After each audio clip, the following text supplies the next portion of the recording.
Nous sommes à côté du puits où Sylvain est tombé il y a 3 jours. Et à côté de moi, monsieur, vous avez trouvé, c'est vous qui avez trouvé Sylvain. Oui, Comment avez-vous vu qu'il était là? Quand j'ai arrivé à quelques mètres d'ici, Chevelure flamboyante, chemise blanche, déboutonnée et mains fermement attachées au micro. Ce 8 août 1972, les téléspectateurs de Nord Picardie Actualité découvraient pour la première fois le visage de Jean-Pierre Pernaut. Celui qui deviendra une des figures incontournables du PAF intègre 3 ans plus tard le groupe TF1, une chaîne à qui il restera fidèle toute sa carrière et qui fera sa renommée. C'est en 1988 qu'il s'installe dans un fauteuil qu'il ne quittera plus pendant 33 ans.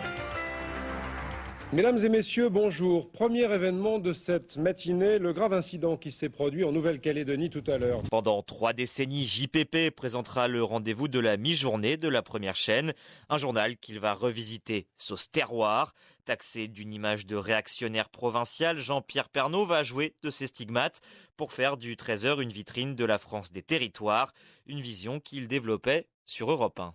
Quand on veut l'opinion de gens sur un sujet ou un autre, on va souvent demander des gens sur un marché. Ce que font les hommes politiques en campagne électorale d'ailleurs. Il ferait bien d'y aller toute l'année et tout le temps. Nous, on y va tout le temps et c'est là qu'on arrive à savoir si les gens vont bien, s'ils vont mal, s'ils sont heureux, s'il y a de bons produits, si ça sent bon, quels sont leurs accents. C'est sur un marché qu'on sent les pays et qu'on sent les gens. Ces reportages annuels sur la baie de Somme, son regard subjugué devant le dernier maréchal Ferrand de Dordogne ou son obsession pour les fromages de terroir lui vaudront parfois les moqueries. Ici, l'imitateur Nicolas Canteloup. à quelques jours de Noël, nous allons rendre hommage, elle est où la caméra du 13h? Bonjour, nous allons rendre hommage à un des derniers petits artisans à l'ancienne, bien de chez nous, Raymond Caramagnol, sculpteur en surbois, retraité du côté de Saint-Bougnard-les-Olivettes dans le Vaucluse. Raymond vient de réaliser en effet une magnifique PlayStation en olivier massif. Bourreau de travail au penchant dictatorial, selon de nombreux collègues, la popularité de Jean-Pierre Pernaut se ressent plus auprès des téléspectateurs que de sa rédaction.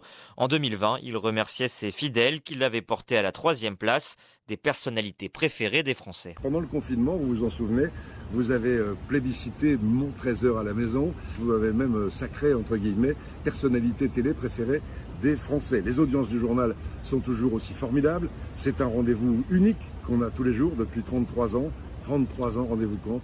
Un tiers de siècle. Et qui de mieux que la concurrence pour adouber la carrière du monsieur 13h de TF1, présentatrice du journal de la mi-journée sur France 2, Élise Lucet avouait en 2018 une certaine lassitude. Non, c'est vrai qu'il y a un côté désespérant parce que Jean-Pierre Pernaut a tellement pris de l'avance pendant 20 ans. Je crois qu'il y a eu 19 présentateurs de 13h sur France 2 pendant que lui s'installait tranquillement. Il a creusé son sillon. Nous, on en creuse un autre.